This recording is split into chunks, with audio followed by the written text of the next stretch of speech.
Alright, so I know it's pretty late for me to be doing this, but hello everybody, welcome back to my channel. My name is Mr. Manchicken, and today I have a review on the LEGO Star Wars 75366 LEGO Star Wars Advent Calendar. This set was released back in 2023 and retailed for $60. The set has 320 pieces and 8 characters, with 6 of them being figures. But before we take a look at the many different builds, let's take a look at the figs. So the first figure here is Omega. Now, Omega used to be exclusive to the Justifier. So it's very, very nice to get her in a much cheaper set. This is the exact same Omega. Not too much. I think she does have a secondary face print. And is a pretty good figure overall. The next figure is the 2/12th clone. Now this guy used to be exclusive to the 2022 ATTE, but now you can get one of them in this set here. The printing issue on the helmet is still there. Nothing too crazy, nothing that we haven't seen before, but it's nice to get him in a cheaper set. The next figure is Endor Leia. Now this figure, like the previous two, used to be exclusive to the Endor Speeder Diorama set. Now, M&R, I watched his review on it. He took a massive dump on this figure. And I do agree with him. She should have had that poncho, and dual molded legs would have been cool with it. I think that's what he said about it anyway. And it's been a while since I watched it. But it's a decent figure. There is a secondary face print. And yeah, that's all I gotta say about Leia. Next up, we have this Christmas sweater Palpatine. Other than the sweater, he's exactly the same Palpatine as we saw in the throne room diorama.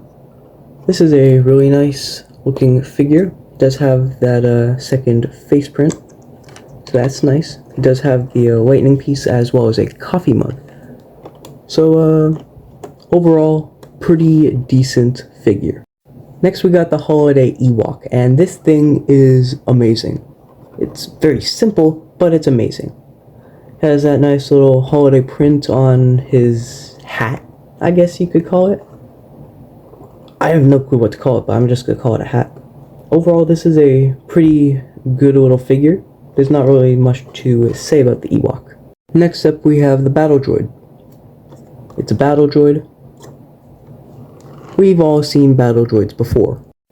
Next, we got the Holiday Pit Droid. Now, this thing is really, really good. I will say it is a very cool little build. It has a nice little holiday colors. It's a brick built thing. And yeah, there's not much to the Pit Droid. I guess you could move the head, you can move the arms, but that's pretty standard. And the final character here is the Reindeer Gonk Droid. Now this thing is absolutely phenomenal. Now I'm not too big a fan of the weird color changes all around it, but other than that, it is a phenomenal looking Gonk Droid.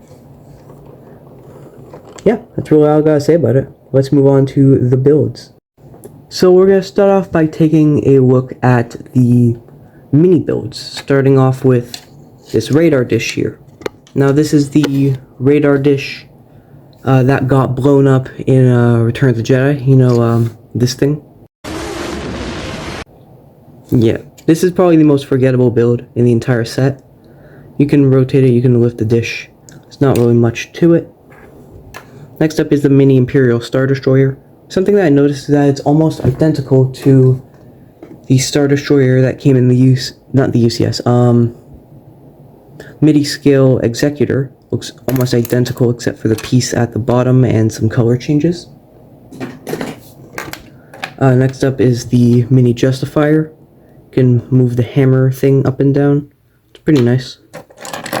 Halo 5 Droid, one of the best builds in this entire set here. It's a pretty nice looking thing.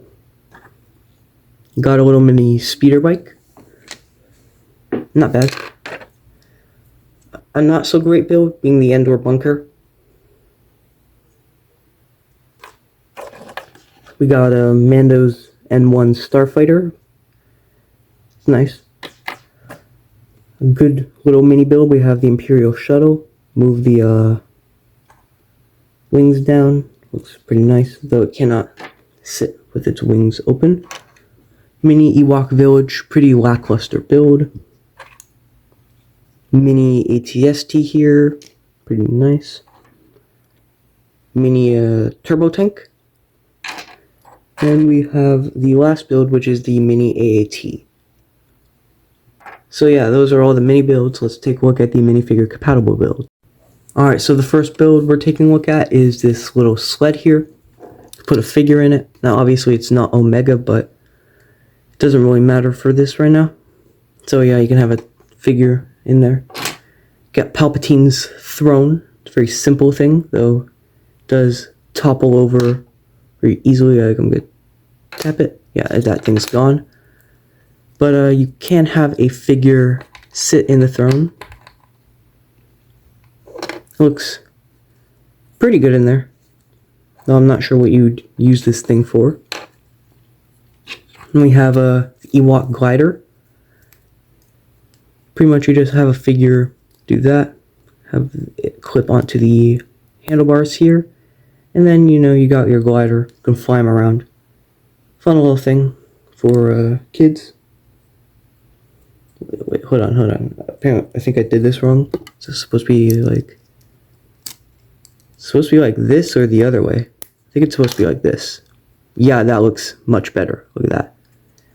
The Tusken Raider in there. We have a mini clone command station. Put figure in there. Looks decent. Now, the final build is the best build in the set. It's this little stap here. You can have your droid figure grab onto the stap, and it looks really, really nice. Now, stap is a lot smaller than the stap that we got in the new battle pack. But honestly, I don't really care. This is still a great little thing. So with everything out of the way, let's take a look at the final thoughts. So overall, the set's pretty good, though I would not recommend it unless it's like the holiday season or something. Just go get the figures separately. The builds are not worth it. I think the only build that I would recommend actually getting would be the stap. Everything else will just end up sitting in like a box or a bag somewhere. So, if this was like November, December of 2023, I would have recommended it. But because it's February of 2024, I'm not going to recommend it. Yeah, I'll see you in the next review. Goodbye.